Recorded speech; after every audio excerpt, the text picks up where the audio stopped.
Hello friends, मेरा नाम चैताली है। मेरे वीडियोस आपको पसंद आ रहे हैं, आपको लाइक करना है, शेयर करना है, सब्सक्राइब करना है मेरा चैनल और लोगों तक पहुंचाना है। आज बात करते हैं नए टॉपिक के साथ में। आज का टॉपिक है सैक्रिफाइस। हम अपने ज़िंदगी में आगे जाने के लिए कुछ चीज़ें होती हैं जो सैक्रिफाइस हमेशा करते हैं। तो वो कौन सी चीज़ें होती हैं जो हम हमारे ज़िंदगी में डेली लाइफ में सैक्रिफाइस करते हैं। तो बहुत सारी चीज़ें होती हैं। जब हम लोग सैक्रिफाइस करते हैं तो ही हम लोग अपने ज़िंदगी में आगे जाते हैं। देखते हैं एक स्टोरी के साथ। आज मैं जो स्टोरी आपको सुनाने जा रहा हूँ, उस स्टोरी में एक राजा है। ओके, बट ये जो राजा है, इसको राजकुमार नहीं हुआ, बच्चा नहीं हुआ। तो ये हमेशा दुखी रहता था कि मुझे बच्चा नहीं है। होते होते काफ़ी टाइम चला गया। राजा की रानी थी, उसने भी बहुत सारी कोशिशें की, बट कुछ भी राजकुमार नहीं हुआ। एक दिन उस रानी को पता चला कि अगर हम अपने राज में से एक बच्चा जो है वो उसका बलि देते हैं तो हमें क्या होगा, बच्चा पैदा होगा।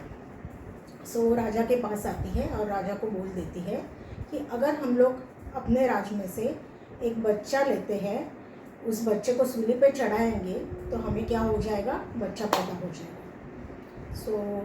राजा को पहले ये पसंद नहीं आता है, फिर राजा बोलता है ठीक है चलो कुछ करते हैं। राजा ने क्या किया, अपना जो नगर था उस नगर में उसने अनाउंसमेंट करवा दिया कि अपने फैमिली में से अगर कोई बच्चा हमें लाके देता है तो हम उसको क्या देंगे, बहुत सारा पैसा देंगे, गहने दे देंगे।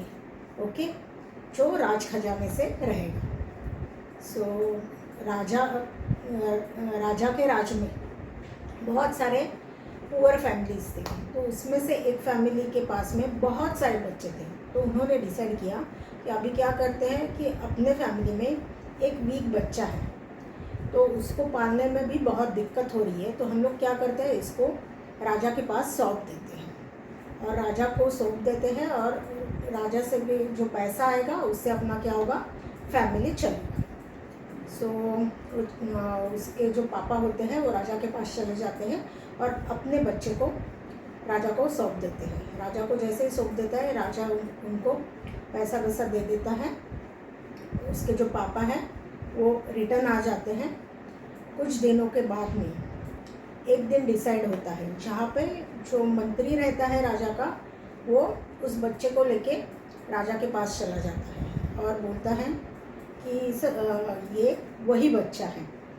तो राजा बोलता है कि आज तो तुम्हारा ये आखिरी दिन है, तो तुम्हारी कोई भी ख्वाहिश रहेगी, लास्ट ख्वाहिश रहेगी तो वो मांगो।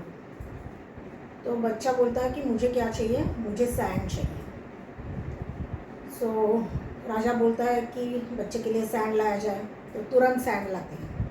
सैंड लाने के बाद क्या होता है, वो जो बच्चा रहता है वो उस सैंड से 4 घर बना लेता है। ओके, जब 4 घर बन जाते हैं तो वो जो बच्चा होता है वो क्या करता है कि पहला जो घर उसने बनाया हुआ था उसको तोड़ देता है। फिर आता है दूसरे घर के, जो दूसरा घर उसने बनाया हुआ था उसको भी तोड़ दिया। फिर आता है तीसरे घर के ऊपर, जो तीसरा घर बनाया था उसको भी तोड़ दिया।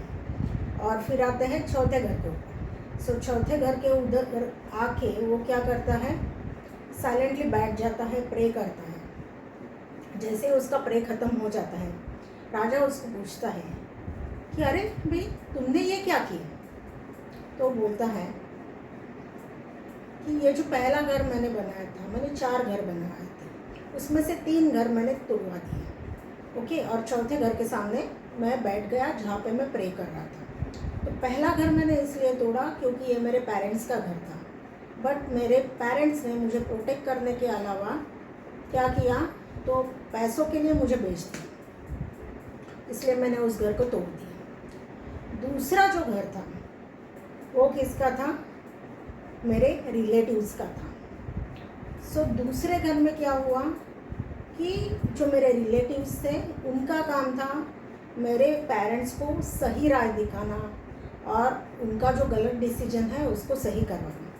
बट उन्होंने ऐसा कुछ भी नहीं किया, वो साइलेंटली खड़े हो गए। इसलिए मैंने जो दूसरा घर था रिलेटिव्स का उसको भी तोड़ दिया। फिर मैं तीसरे घर के पास आया। तीसरा घर था जो राजा का था, जो आपका था। आपका काम था मुझे प्रोटेक्ट करना, बट आपने आपकी खुशियाँ पूरी करने के लिए मेरा सैक्रिफाइस करना चालू किया। इसलिए मैंने तीसरा घर भी तोड़ दिया। और अभी ये जो चौथा घर है, ये जो मैंने बनाया हुआ है, इसमें इस घर में मुझे बहुत सारे होप्स हैं। ये भगवान का घर था, इसलिए मैंने यहाँ पे प्रे किया। सो अभी जो भी करना है, क्या करना है, भगवान ही डिसाइड करेगा। सो जब राजा ने बच्चे की ये सारी चीज़ें सुनी तो राजा सोचने लगा कि अभी क्या करें। फिर राजा ने सोचा, अगर मैं इस लड़के को इस लड़के का बलि भी दे देता हूँ और अगर मुझे बच्चा पैदा नहीं होता है तो मैं क्या करूँगा। फिर राजा ने सोच लिया कि मैं क्या करता हूँ, इस बच्चे को गोद में ले लेता हूँ। सो राजा ने उस बच्चे को गोद में ले लिया और उसको राजकुमार डिक्लेयर करवा दिया और फ्यूचर नेक्स्ट राजा डिक्लेयर करा दिया। So moral of the story, ये जो बच्चा था, इस बच्चे ने ज़िंदगी में बहुत सारे सैक्रिफाइस करवा दिए। इस बच्चे ने सोचा भी नहीं था कि अपने ज़िंदगी में ऐसा दिन आएगा कि मैं राजा बन पाऊँगा, बट बिना सोचे बिना समझे उसके पास सारी चीज़ें आ गई, क्योंकि वो एक तो साइलेंटली खड़ा था और उसने जो भी सैक्रिफाइसेस किए थे वो बहुत अच्छे सैक्रिफाइस किए थे। So moral of the story, अगर पूरे ज़िंदगी में अगर हमारे साथ में कोई भी खड़ा नहीं होता है, अपने पेरेंट्स भी खड़े नहीं होते हैं, फिर भी भगवान के पास हमेशा एक होप रहता है और वो किसी के साथ गलत नहीं होने देता है। सो हमें अपनी ज़िंदगी में जो सैक्रिफाइस हम लोग करते हैं वो हमें आगे लेके जाती है। So thank you my friends, मेरा वीडियो आपको पसंद आया है, आपको लाइक करना है, शेयर करना है और ज़्यादा से ज़्यादा लोगों तक ये पहुंचाना है।